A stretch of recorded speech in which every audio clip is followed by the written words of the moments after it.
Assalamualaikum warahmatullahi wabarakatuh. Bismillahirrahmanirrahim. Allahumma shalli wa sallim ala nabiyyina habibina Muhammadin sallallahu alaihi wasallam wa ala alihi washabihi ajmain amma ba'du. Semua yang kami hormati,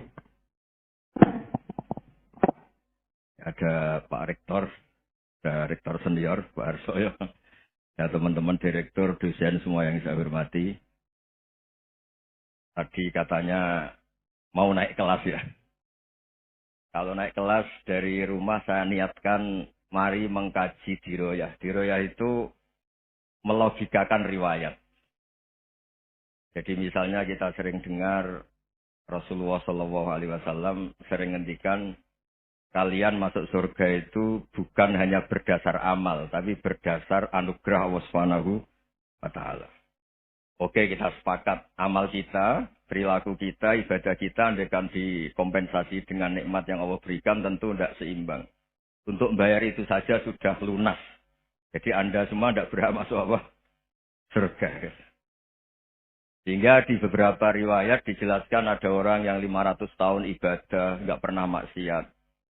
Ditanya sama Allah, kamu masuk surga karena apa? Karena ibadah saya ya Allah. Ya sudah, surga kamu 500 tahun saja karena ibadah kamu 500 tahun. Ini cerita umur-umur orang dulu. Ya Allah katanya surga engkau ini selamanya. Ya kalau yang selamanya itu rahmatku. Kalau amal kamu terbatas ya surganya sesuai amal kamu ya terbatas. Ya sudah ya Allah berarti masuk saya surga saya ini karena fadl engkau. Karena anugerah engkau. Itu namanya apa? Diroyah. Diroyah itu satu kajian analisis di mana kita percaya riwayat, tapi kemudian punya logika, punya diroyah. Ini penting supaya tauhid kita ini kuat. Jadi dulu ada orang yang sangat cerdas, namanya Jubair bin Mut'im. Dia saking cerdasnya, juga kaya, juga tokoh, dikirim sebagai delegasi pembebasan Asra Badrin, tawanan Badar. Kemudian pas datang ke Masjid Nabawi, Nabi delalah pas baca Wattur wa kitabim mastur. Sampai pada titik Nabi baca Am khuliqu min ghairi syai'in. Am humul khaliqun. Apakah penciptaan yang sedemikian canggih itu dimulai tanpa perwujudan, tanpa sesuatu yang real, yang maujud. Orang itu langsung bersimpuh, matur, ya Rasulullah saya Islam. Kada qalbi yatir, hampir hati saya, otak saya, pikiran saya itu terbang. Karena logika yang dibangun ateisme misalnya, kalau alam raya ini dimulai dari nihilisme, berarti logikanya apa? Al-adamu yakhluqu maujudan. Alam raya ini kan maujud. Maujud itu ada. Kalau yang lebih dulu itu ketiadaan, berarti ketiadaan menjadi sebab kewujudan. Kalau dalam bahasa Arab itu, al-adamu yakhluqu maujudan. Sesuatu yang harusnya nggak jadi faktor karena ketiadaan, menjadi faktor sesuatu yang nyata. Itu kan nggak masuk akal. Ya, kalau alam raya ini ada al-adam sing yasbiku maujudan, berarti alam raya ini al-adamu yakhluqu maujudan, sesuatu yang tidak ada menciptakan yang ada. Dengan logika itu terus kita ngaji, diajari sama guru-guru kita, sifat dasar Allah itu maujud. Wallahu maujudun qadimun. Nah, terus masuk. Yang harus distatuskan pertama dari Allah itu apa? Maujud, wujud. Karena dengan wujud ini layak menjadi penyebab adanya alam raya ini. Sehingga ketika kita menolak paham nihilisme atau ateisme, paham tanpa Tuhan, tanpa pencipta awal, kita punya diroyah. Bahwa tidak mungkin ketiadaan ini menjadi sebab perwujudan alam raya. Yaitu amkhuliku min ghairi syai'in. Masa alam raya ini diciptakan tanpa sebab yang nyata. Yaitu wajibil wujud. Siapa itu? Allah Subhanahu wa Ta'ala. Begitu juga menyangkut sholawat. Orang boleh beda pendapat tentang redaksi sholawat. Ada yang sholli ala Muhammad, ala Sayyidina Muhammad, Nabi Muhammad. Monggo lah masalah redaksi saja. Tapi setelah dianalisis, Nabi itu Pak Rektor, jadi Nabi setelah Nabi Isa saking dihormatinya sampai dituhankan. Juga jadi Nabi yang ada cerita masih hangat, orang Yahudi itu bunuh Nabi. Jadi yang satu mendudukkan Nabi sedemikian tinggi sampai kayak Tuhan. Yang satu menjatuhkan Nabi sedemikian rendah sampai dibunuh. Kayak apa susahnya jadi Nabi Muhammad SAW. Kemudian dengan gampang Hadaddin agama ini bikin syariat yang bernama sholawat. Redaksinya monggo lah sesuai tradisi masing-masing. Allahumma sholli ala Muhammad, Allahumma sholli ala Sayyidina Muhammad, ala Nabiyina Muhammad monggo. Tapi yang jelas redaksi ini kalau didiroyah dikaji. Allahumma itu Tuhan, Tuhan itu pemberi. Wa Muhammadun wa in jalla qadruh abdun min ibadi. Muhammad apapun tinggi derajatnya tetap berstatus hamba. Sehingga agama ini terjaga oleh sighatus sholawat. Agama ini terjaga oleh redaksi sholawat. Yaitu Allah tetap pemberi sebagai Tuhan yang enggak tersaingi, la syarikalah. Rasulullah Muhammad wa in jalla qadruh. Apapun prestasinya bisa mi'raj, bisa apa saja. Tetap seorang hamba yang butuh muhtajun ila rahmatih. Jika redaksi Allahumma sholli ala Muhammad ini mengukuhkan yang Tuhan tetap Tuhan, hamba pilihan tetap hamba pilihan. Tentu dengan redaksi ini kemudian kita mendudukkan Nabi benar-benar posisi terhormat. Yaitu orang yang paling berhak dapat askat tahiyat. Mendapat penghormatan Allah paling tinggi. Yaitu Rasulullah Muhammad SAW. Dan itu diulang-ulang oleh Allah.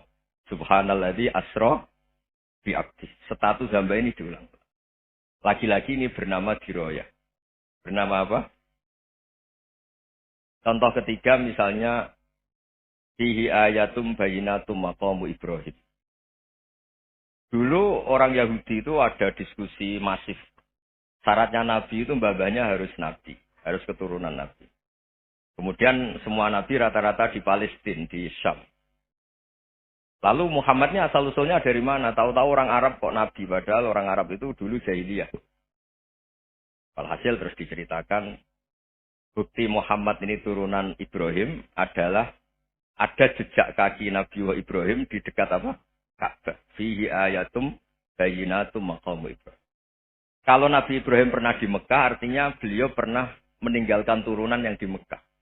Itu bernama Nabiuna Muhammadun sallallahu alaihi wasallam. Itu disebut fihi ayatum bayinatum maqamu Ibrahim. Nah, itu namanya diroyah. Diroyah itu satu perilaku keseharian kita beragama, kemudian tahu logikanya. Yang keempat misalnya, mangkana yu'minu billahi wal yaumil akhir fal yukrim apa? Jaro. Orang yang iman karena Allah dan Rasul, maka memuliakan tetangganya. Andaikan pakai hukum sosial, tentu kalau tetangga kita baik, kita baik. Kalau kurang baik, kok kurang penggawean kan gitu. Tapi dulu itu pernah ada seorang ulama itu dibully ya, dikerjain sama anak muda tetangganya. Pak Kiai datang ke rumah saya. Orang ini datang. Kemudian setelah di rumahnya, saya tidak jadi butuh sama Pak Kiai, silahkan pulang. Itu Kiainya senyum menikmati. Dan itu terulang 3 kali. Dibully seperti itu, dikerjain terulang 3 kali. Lalu tetap Kiainya tuh asik, seneng sekali. Lama-lama muda ini tanya, kenapa engkau tidak tersinggung? Padahal saya kerjain sampai 3 kali. Tak undang, terus tak suruh pulang. Tak undang, tak suruh pulang.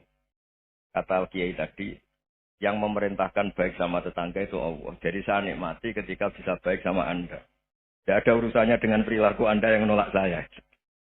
Nah itu terus kita tahu, memang motifnya kita baik sama tangga karena iman sama Allah dan Rasul, bukan hukum kompensasi sosial. Jadi kalau mau diteruskan Pak Rektor, saya ngajar di sini ya karena perintah Allah itu orang alim harus ngajar, bukan karena perintah Rektor. Kalau diteruskan. Ya saya mohon juga gitu, para dosen, para karyawan di sini, kalau nggak khianat dengan UI itu karena takut sama Allah, jangan takut sama Rektor. Kalau Anda baik juga karena Allah, jangan baik karena apa? Rektor. Bagaimanapun ya semua kita ini makhluk. Makhluk itu la yadurru wa la yanfa. Begitu juga melihat Indonesia. Melihat saya ini kan ikut di UI itu lama sekali, ikut sama Profesor Zeni, dari Profesor Zeni nulis tafsir. Mungkin Pak Hersoyo tahu banyak, dulu Pak Lutfi ya tahu banyak. Tapi saya memang nggak pernah terbuka karena ya memang nggak ingin. Kondisi ini kondisi darurat. Sehingga saya tahu cara berpikir Profesor Zaini, ya tahu komitmen beliau pada UI. Dan pendiri UI memang ya banyak yang dari tokoh NU, Muhammadiyah, dari tokoh-tokoh ormas yang lain. Memang didirikan banyak orang. Sehingga UI memang nggak milik ormas apa tertentu. Dari satu sisi memang baik, nggak dikuasai orang tertentu. Tapi nanti kalau keterusan ya nggak berbentuk. Ya sudahlah dikelola saja. Sambil-sambil jelas, sambil-sambil kadang nggak jelas. Yang penting ikhlas saja. Karena kalau terlalu asobia itu jadi repot. Kita ini yang nekuni fikih itu tahu. Kalau udah kuno itu mazhabnya Hanafi. Kuno itu mazhabnya Syafi'i. Tahu-tahu seakan-akan Imam Syafi'i itu NU, Imam Abu Hanifah itu Muhammadiyah. Padahal ini orang-orang yang sebelum NU dan apa? Muhammadiyah. Jadi kalau kita yang nekuni ilmu itu biasa saja dengan perbedaan. Tapi kalau orang-orang yang nggak siap dengan perbedaan itu sampai Allah disifati Ta'ala itu tidak terima. Padahal Ta'ala itu maknanya Maha Luhur, yang Maha Agung. Jadi ada seorang kiai kebetulan pidato pertama Pak Rektor. Assalamualaikum warahmatullahi taala wabarakatuh. Ilmu balik kedua ini nggak terima karena itu dianggap bid'ah ada Ta'ala. Hanya dia bilang Assalamualaikum warahmatullahi taala wabarakatuh. Itu saking asobiahnya itu Allah ditambahi Ta'ala itu tidak terima. Padahal Ta'ala itu maknanya Maha Agung. Nah itu kan jadi repot kalau asobia gitu. Kalau kita ngadepi perbedaan itu biasa saja. Karena kita mungkin bacanya banyak, lihat hal-hal seperti itu ya biasa. Karena dulu itu perbedaan itu urusan sudut pandang. Ya saya ulang lagi, perbedaan itu sudut. Allah yang Tuhan saja sering didebat sama nabi-nabinya. Karena urusan sudut pandang apa? Saya beri contoh ya. Suatu saat Khalilur Rahman Ibrahim itu saatnya meninggal sama Allah, Israel disuruh. Itu Ibrahim saatnya meninggal. Ambil nyawanya. Setelah datang ke Ibrahim. Ya Khalilur Rahman Ibrahim saya disuruh nyapu nyawa anda. Itu Israel dipaksa mikir sama Ibrahim. Hal ra'aita khalilan yumitu khalilah. Kamu tahu orang yang mencintai kemudian bunuh yang dicintai. Itu logika agak benar.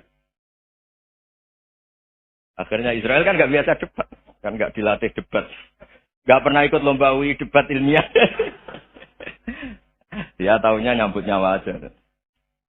Kembali ke Allah. Ya Allah, kata Ibrahim, hal ra'aita khalilan yumitu khalilah. Masa kekasih bunuh yang dicintai ya. Tapi kata Allah santai bilang ke Ibrahim, hal ra'aita habiban yakrahu ayyalqa habibah. Masa katanya dia cinta saya, kemudian ketemu saya tidak berani. Israel mater lagi. Logikanya gini, Ibrahim, masa yang dicintai sama yang ketemu yang dicintai nggak berani? Ya udah ketemu aja. Satunya yang meninggal itu. Artinya, kamu bisa saja GR tidak mati-mati karena merasa dicintai. Atau ingin mati karena mencintai.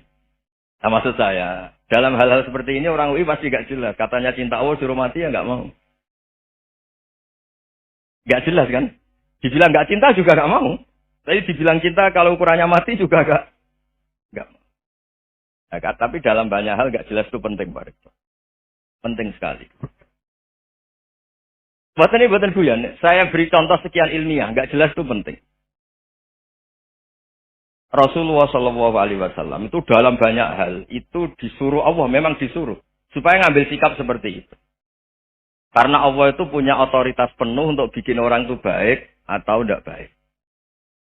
Wahsy itu yang membunuh Sayyid Hamzah, orang paling dicintai Nabi, di antara yang dicintai Nabi. Qatalahu Wahsyun, dibunuh oleh Wahsy. Nabi secara basarnya itu nggak suka sama Wahsy. Sampai cara lahir ya ingin corong Jawa ingin masuk nol. Tapi apa kata Allah? Laisa laka minal amri syai'un aw yatuba alaihim aw yu'adzibah. Itu tidak wilayah kamu Muhammad. Malah Wahsy dikasih tobat sama Allah. Khalid bin Walid. Itu perang Uhud kalah itu karena ide brilian Khalid bin Walid. Pas itu masih panglima kafir. Yaitu pura-pura kalah, ghanimah dilepas, sahabat turun, pasukannya naik, walhasil orang Islam kalah. Khalid bin Walid akhirnya juga masuk Islam. Orang yang secara basariah Nabi itu nggak siap. Kebalikannya juga ada. Sa'labah itu orang sampai sempat gelar hamamatul masjid. Ini pas ngaji mesti ingat. Salah. Dia di masjid terus. Setiap habis salam tuh lari karena istrinya nyuwun sewu masih berpakaian yang tidak pantas. Kenapa engkau terburu-buru pulang? Pakaian yang dipakai istri saya sekarang saya pakai. Ya pakaian sarung itu kayak Pak Rektor kan fleksibel. Ini khusus mau Ramadan, tidak akan sarungan terus, gak usah khawatir. Jadi ini tadi sudah perjanjian. Saya yang kiai celananan, beliau yang rektor pakai sarung. Jadi, iya. Supaya itu barter madhab. Tapi hanya sekali ini aja, bukan. Jadi jangan diharapkan ini jadi tontonan terus-menerus. Dan ini barter madhab. Saya sama Profesor Kores juga sering gitu. Saya pakai sarung yang dihadiahi beliau, beliau pakai sarung yang dihadiahi saya. Memang itu tradisi Islam. Tahadau tahabu, kamu saling memberi hadiah, maka kamu saling mencintai. Bukan riswah, bukan. Walhasil terus, Sa'labah ini, buat saya didoakan Nabi, supaya saya kaya, supaya tidak sering ganti-ganti pakaian seperti ini sama istri saya. Jangan-jangan kamu miskin itu lebih baik. Ngotot minta didoakan. Didoain Nabi kaya, terus lama-lama ninggal sholat, ninggal jamaah. Itu Allah belum tersinggung. Yang mulai Allah tersinggung itu kan, saya sering fatwa di mana-mana, sering memberi saran. Mumpung kamu miskin itu sering sedekah. Karena kalau sudah kaya itu tidak bisa. Saya memberi analogi gini. Kalau saya masih santri miskin, punya uang 100.000, diminta guru saya 50 tak kasihkan. Padahal itu 50%. Punya 2 kambing kurus, diminta guru saya 1 pasti tak kasihkan. Padahal itu 50%. Jadi kalau punya sapi Brahman atau sapi limusin yang harganya itu 100 juta, punya 2, diminta 1 boleh enggak? Enggak boleh. Saya punya motor butut 2, diminta teman saya 1 boleh. Tapi kalau Davidson Harley itu enggak boleh. Nah, walhasil itu kalau kita miskin, misalnya kita zaman kuliah atau zaman mondok atau zaman apa saja, punya uang 100.000, naksir temannya sampai 50.000 kan biasa. Tapi setelah 1 miliar, berani nggak kamu kasihkan 500 juta? Sama-sama 50%. Enggak kan? Nah, Sa'labah gitu, ketika zakat masih per 40 kambing, 1 kambing, itu sebenarnya kan masih ringan. 41, 82. Kambingnya itu sudah mabenal jabalen. Barang dihitung zakat karena sudah ribuan, jumlahnya sampai 400 kambing. Banyak lah pokoknya. Terus kata Sa'labah, ini pemerasan. Karena jumlahnya besar. Allah tersinggung karena nabinya dianggap narik zakat itu dianggap kharas, dianggap pemeras. Allah tersinggung kemudian fa'aqobahum nifakon fi qulubihim ila yaumil. Dia ditegur munafik. Semenjak itu terus tadi kembali gak jelas tadi. Barkohnya gak jelas itu menjadi orang itu bijak. Ini sekarang nakal, jangan-jangan nanti jadi orang baik. Yang sekarang baik, jangan-jangan suatu saat jadi tidak baik. Semua orang introspeksi. Gak ada jaminan kalau kita sekarang baik akan baik terus. Gak ada jaminan kalau kita sekarang buruk akan buruk terus. Sehingga terus banyak kiai-kiai bijak itu memang lahirnya gak tegas. Tapi gak tegas itu yang menjadikan bijak. Karena sama-sama mungkin. Itu yang disebut laisa laka minal amri syai'un aw yatuba alihi mau yu'adzibun. Itu tidak wilayah kamu. Ketika Allah mengomentari orang munafik juga wa yu'adzibal munafiqina insya'a aw yatub. Bisa saja ada yang disiksa, bisa saja ada yang dikasih tobat. Karena pola yang kita analisis itu semuanya menurut kita. Bukan menurut kemaslahatan orang apa. Saya punya sekian contoh cerita. Orang yang sowan kiai baik-baik, mungkin bawa gula atau salam tempel, tidak tahu lah. Sudah mesti jadi wali. Tapi kali Joko yang kenal Sunan Bonang, itu kenalnya itu karena ingin begas. malah jadi wali. Tapi tidak usah dicoba. Umar itu nyari Nabi itu mau dibunuh. Tapi malah tobat jadi orang baik. Jadi ini penting ngaji ya, supaya yang tidak tegas itu, tidak jelas itu kadang baik. Nah termasuk, saya juga termasuk dia yang milih tidak jelas. Saya sering gojlok ini, Fajar Hadili ini murid-murid saya sering saya gojlok. Kalau semua sistem pendidikan kayak kampus, kayak UII, kayak UIN semuanya, itu sistem yang bagus. Karena tertib, jam kuliahnya jelas, mata kuliahnya jelas. Kalau di pesantren itu Pak Arso, itu nggak tertib. Tapi justru itu enak, ketemu di jalan orang berani tanya. Nah ini kalau mbak-mbak misalnya menstruasi, mau belajar khat nunggu semester berapa baru tahu. Itu bisa sekian tahun nggak sholat karena nunggu pelajarannya baru diterangkan. Mau haji juga gitu, nunggu mata pelajaran haji. Kalau nggak jamnya, nggak mau dosennya ngajarin. Ya, kalau kiai kan nggak ketemu di jalan, tanya dijawab. Jam berapa juga dijawab. Artinya Indonesia itu berkah, ada sistem kampus yang tertib. Ya semoga termasuk tertib gajinya. Tapi tertib gajinya itu juga sebenarnya rugi. Saya sering ada pegawai negeri Gus, tolong doain saya jadi PNS enak jadi. Gajinya tetap. Kata saya nggak mau kalau gaji saya tetap. Kok bisa Gus enak tiap bulan mesti dapat gaji. Kalau tetap nggak naik-naik kata saya. Kalau kiai gajinya nggak tetap, tapi di atas yang tetap kata saya. Artinya Indonesia itu berkah. Kalau semuanya pakai sistem pendidikan setertib ini, orang mau tanya haid ya nunggu pelajaran haid. Bab haji ya nunggu pelajaran haji. Tapi kalau ketemu kiai itu enggak. Ya pokoknya saya pernah di pasar, Gus mau tanya. Tanya apa? Anak saya sih keluar darah terus gini-gini. Padahal biasanya haid hanya 7 hari gini-gini. Ya sudah kembalikan ke biasanya rudat hilal adat. Itu enggak usah sowan ke rumah. Juga enggak registrasi dulu, enggak daftar dulu. Ya ini enggak nyindir cerita saja. Supaya ini bukti koalisi beneran. Jadi saya yang kiai enggak tertib jam, koalisi sama yang tertib jam. Jadi kalau semuanya sistem kampus, nanti pertanyaan itu enggak bisa on time, enggak bisa setiap saat. Makanya Indonesia itu berkah. Kiai-kiai yang alim yang di jalan-jalan banyak. Juga kiai yang di kampus dokter-dokter fikih banyak. Yang nekuni ilmu umum ya banyak. Macam-macam. Itu masalah itu kalau saling mengadili itu baru masalah. Misalnya kiai ngeluh, nggak enak jadi kiai, nggak punya gaji tetap. Yang dosen ngeluh, nggak dicium tangannya. Karena memang unik Indonesia itu. Kalau guru fikih kok dosen itu tetap nggak dicium tangannya. Karena pikirannya anak-anak itu sudah bayar suruh nyium. Itu kayak di alam sadar tuh gitu. Kalau kiai itu kan anak-anak gak bayar itu. Ya upahnya cium tangan itu. Makanya kalau kiai-kiai tidak keramat bisa mati. Karena cium tangannya bisa mati itu kiainya. Ya ini cerita. Supaya saling menghormati. Saling. Jadi kalau. Makanya itu pakar-pakar akhlak ya. Pakar-pakar etika peradaban. Itu tertampar betul ketika Nabi urusan ilmu itu mengabaikan itu. Kalau sudah urusan ilmu. Misalnya begini, ada urusan ilmu. Ada mbak-mbak cantik atau ibu-ibu cantik. Itu dalam Islam itu diajarkan jangan sopan-sopan banget. Kata Nabi, karena kekuatan ilmu itu di atas kekuatan akhlak, di atas kekuatan adab. Ya nisa an-nabi lastunna ka ahadim minan nisa. Ini taqaitunna fala takhdu'na bil qaul. Fa yatma alladhi fi qalbihi marad.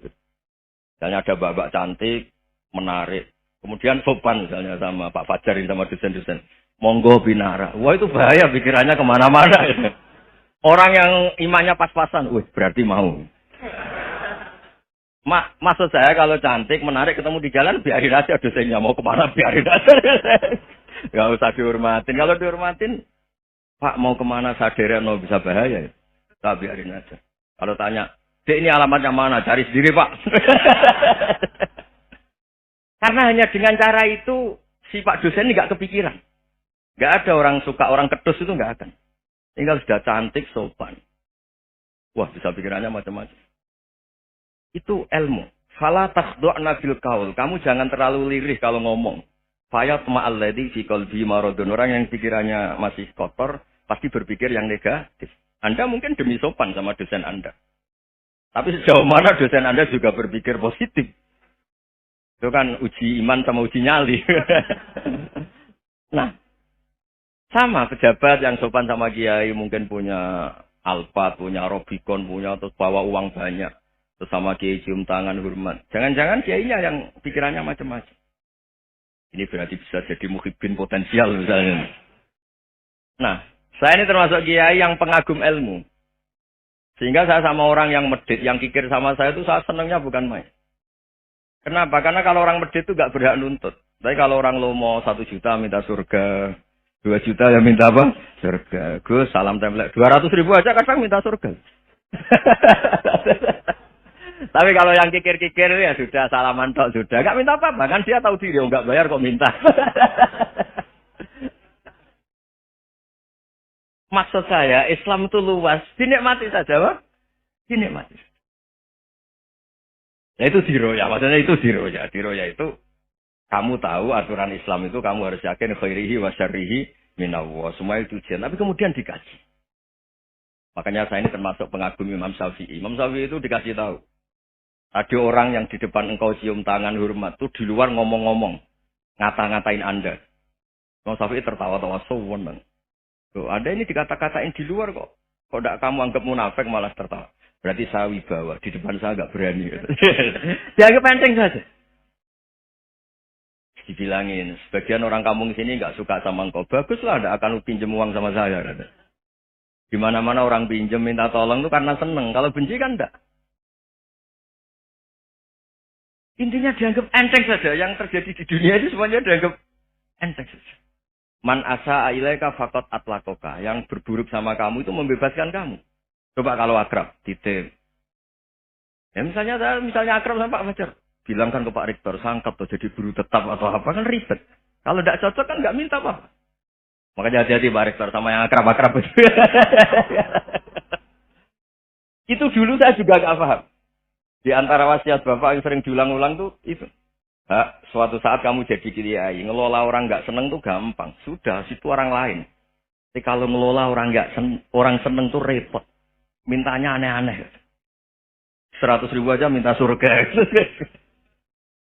Hanya teman tenis saja minta naik jabatan. Intinya itu ya sudahlah dikelola. Yang seneng ya berkah, mungkin teman berjuang, teman diskusi. Yang nggak seneng ya berkah, karena ini tidak minta macam-macam, enggak seneng. Nah itu namanya jiroya. Jiroya itu satu kajian keilmuan yang menjadikan kita ini nyaman dengan riwayat-riwayat, panduan-panduan dari Rasulullah Shallallahu Alaihi Wasallam kayak tadi. Kenapa sih tentang baik sama tetangga, baik sama tamu? Hitung-hitungannya tuh mangkana yu'minu billahi wal yaumil. Saya pernah dicium sama orang miskin yang akut, miskin betul. Itu tak ajarin, Anda ini lebih hebat ketimbang orang-orang kaya. Misalnya gini, misalnya ada komunitas rektor atau kiai besar. Saya ini kata orang banyak termasuk kiai besar. Mungkin kalau pinjam uang itu karena mau beli mobil, aksesoris mobil. Karena kita kiai tok, atau rektor, atau orang-orang tok. Kalau sesama orang miskin itu pinjem-pinjemannya itu urusan beras, itu urusan nyawa. Tren mana? Menyelamatkan nyawa sama aksesoris mobil. Nyawa. Jadi pahala kamu pasti lebih besar. Itu senengnya jadi orang miskin terus keterusan sampai sekarang. Itu. Lo coba kalau menteri sama menteri, rektor sama rektor, kira-kira pinjemannya apa Pak Arso? Kan kalau mau beli mobil atau mau umroh VIP, pokoknya yang keren-keren. Kalau orang miskin pinjam kan apa? Makan kan? Beras kan? Makanya kalau yang sedang miskin monggo lah kalau ingin terus. Maksud saya Islam itu seenak itu. Islam itu segampang itu. Sudahlah yang sedang miskin ya keren. Karena sekali sosial itu urusannya apa? Nyawa. Tapi kalau miskin semua ya Indonesia bisa tutup kan. Ya sudah yang kaya-kaya itu saya mengatakan Indonesia karena bayar pajak yang menjadikan Indonesia berjalan. Tapi ya dipakai yang benar. Nah, begitu seterusnya. Ada kiai miskin cerita ke kita. Terus enak jenengan alim, terus punya santri banyak, bisa ngajar di mana-mana. Saya bilang, hebat kamu. Dia hidup di daerah tertinggal. Itu yang diajarkan kan hanya tauhid. Kan nggak mungkin bisa tertinggal baca fikih perbandingan mazhab. Kan nggak mungkin. Kalau yang kayak Pak Fajar, Pak Sadali kan nggak mungkin. Fikih perbandingan apa? Mazhab. Menyorot mazhab dunia. Gaya engke-engke itu kan nggak mungkin. Tapi pertanyaannya, yang menyelamatkan masuk surga itu tauhid apa perbandingan mazhab? Tauhid. Ini hanya mengajarkan fardu kifayah sunat-sunat. Ini Anda mengajarkan fardu ain. Surganya dulu kamu. Oh terus senangnya jadi kayak gitu. Karena yang diajarkan apa? Tauhid. Sementara kita yang gaya-gaya ini, ajarkan perbandingan apa? Ada studi banding ke Al-Azhar kemana-mana. Ini enggak, tauhid. Dari orang nyembah pohon jadi nyembah Allah Ta'ala. Keren enggak? Keren. Jadi itu kiki sama saya senangnya bukan karena tak bilang. Tapi ada yang agak kurang ajar tanya saya. Kalau itu hebat kenapa Gus enggak mau jadi kayak gitu? Waduh. Wah ya repot kalau pertanyaan. Terus tak jawab, kalau saya jadi kayak gitu, kamu ngangsu ilmu dari mana coba? Ya dari jenengan, ya kalau sama gobloknya enggak bisa. Ya sudah, Gus aja yang jadi kayak besar. Maksud saya, ya sudahlah kita begini seperti yang saya ajarkan di sini, saya sarankan. Supaya orang itu tahu. Ini namanya diroyah. Makanya kata Imam Ghazali itu, kalau kamu ingin sopan gampang, melihat anak kecil, wa aqallu minni dzamban, dia dosanya lebih kecil. Karena masih kecil kan, tentu secara dosa enggak banyak. Kalau melihat orang yang tua, wa aktsaru minni ibadatan, dia tentu ibadahnya lebih banyak karena umurnya lebih banyak. Sehingga terus semua orang lain tuh di depan kita itu hebat. Ya semua orang lain sama misalnya Pak, ini rektor, apa Fathul Wahid rektor. Tanggung jawabnya lebih banyak. Berarti pahalanya lebih banyak. Tapi sama, ketika melihat Nyon Sewu, melihat pegawainya yang secara lahir di bawahnya, ini tanggung jawabnya nggak banyak. Pasti salahnya juga enggak. Itu yang diajarkan Rasulullah SAW. Sehingga enak. Tapi kalau kita melihat orang lain selalu salahnya, itu pecundang. Allah saja tidak seperti itu kan. Amal baik ya ada khairan, amal buruk ya ada saron. Semuanya dilihat oleh Allah Subhanahu wa Ta'ala. Saya itu punya teman Gus, agak beling, agak seenaknya. Dulu miskin. Wah itu seenaknya betul. Kayak kenal Tuhan. Tak tanya. Kenapa kamu seenaknya? 1 bulan tuh labanya bisa 200 juta sampai 500. Sampai 1 miliar. Saya itu Gus. Setelah duha itu perkembangannya bagus. Setelah duha itu. Saya pernah miskin. Kan kata apa? Ingkana rizki fisama. Wa ingkana qalilan. Ya kalau fisama fa'anzilu. Terus wa ingkana qalilan fakasirhu. Kalau sedikit perbanyak. Ini trennya sudah benar semua. Nah, wa ingkana apa ya haroman fatohiru. Kalau haram yang kau sucikan. Makanya saya seenaknya kalau qalilan sudah fakasiru paling trennya yang enggak benar juga fatohiru kata Mas. Dia yakin kalau yang enggak benar-benar sudah disucikan Allah karena yang lain-lain sudah dari miskin sudah kaya, qalilan sudah fakasiru. Paling yang haroman juga sudah fatohiru gitu. Tak tanya. Lah kamu kok tahu? Polanya sudah ada, Gus. Karena sang kamu sembrono sama Tuhan kok begitu kan. Tapi apapun itu, seneng saya. Seneng saya sering salah teh. Makanya saya mohon, yang sekarang miskin, sedang miskin, itu ya tidak usah nyesal banget-banget. Kalau ingin kaya, monggo lah. Namanya orang juga ingin. Ya, tapi Anda harus bangga. Sosial antar kalian adalah urusan nyawa. Dan itu pahalanya luar biasa. Supaya kita, nah yang kaya-kaya juga boleh GR lah, karena pembayar pajak. Dan itu bisa menyelamatkan apa? Indonesia Raya. Begitu seterusnya. Itu yang diajarkan Nabi, antawadu'u hatta la yabya ahadun ala ahadin. Kamu semua harus tawadhu, sehingga antar kalian tidak saling, tidak sopan, tidak saling liar, tidak saling mendolimi. Termasuk tadi, sikap gak jelas tadi. Orang dolim yang sekarang dolim, saya saja tobat. Yang sekarang soleh bisa saja nanti. Semuanya itu mungkin. Kita diajari ya muqallibal qulub tsabbit qalbi ala dini.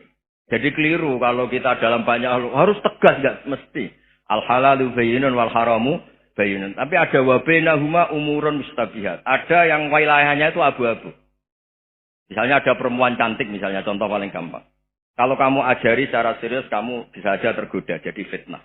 Jadi kalau orang soleh nggak berani ngajarin, kemudian digunakan orang fasik, malah menjadi orang nakal, kita juga tanggung jawab. Kamu mau tegas gimana? Wilayahnya sama-sama mungkin. Wilayahnya sama-sama mungkin. Yang dekat pejabat mungkin terkontaminasi KKN. Tapi kalau pejabat nggak dekati orang soleh, punya perilaku yang nggak soleh, yang repot juga Indonesia kan? Nah hal-hal seperti itu kita tidak perlu ngambil sikap. Maksudnya nggak usah ngambil sikap, ya kita buktikan kalau milih satu madzhab, kita buktikan semuanya lebih baik, semuanya lebih bermanfaat, semuanya lebih berperadaban. Karena nggak bisa dihindari wabena humai. Termasuk Nyuwun Sewu, saya mohon maaf sama mulai Pak Harso, Pak Lutfi sampai Pak Fathul Wahid. Saya ini termasuk kiai yang nggak suka dekat sama orang-orang top. Bukan karena hasud. Memang konstitusi kiai harus gitu lah, tamud dan na'inaika.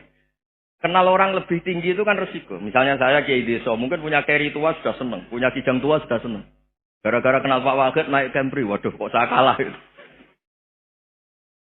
Kenal orang itu kan resiko. Mungkin dosen-dosen sini kalau kenal saya di Rembang juga resiko. Di sini nggak ada cium tangan, melihat saya dosen lu, wah, gak enak jadi dosen. Jadi memang harus dibatasin. Sekiranya mungkin orang itu, karena latamud dan nanawa, ainaika ilah, kamu jangan sering melihat orang lain yang mungkin secara lahir dapat nikmat yang lebih tinggi dibanding Anda. Kalau kamu nggak bisa ngelola hati Anda bisa hasut, Anda bisa dengki. Paling tidak Anda bisa ada syukur. Saya itu sering didolani pejabat. Juga sering melihat pejabat di TV-TV. Naik mobil aja ada yang naikkan. Bahkan kalau wudhu itu anduk aja ada yang bawa. Itu kalau yang nggak kuat, wih naik jadi pejabat. Ya makanya terus konstitusi kiai itu mengatur sudah lah. Mata kamu itu kamu batasin. Jangan melihat sesuatu yang potensi ya. Potensi menjadikan Anda tidak syukur. Jadi saya mohon ini memang konstitusi saya sebagai kiai. Jadi saya tapi di hati saya tetap akrab. Saya doakan semua untuk UI, untuk semua orang Indonesia kita doakan. Kita ingin semuanya tambah baik, tambah. Ya, ngoten mawon. Assalamualaikum warahmatullahi wabarakatuh.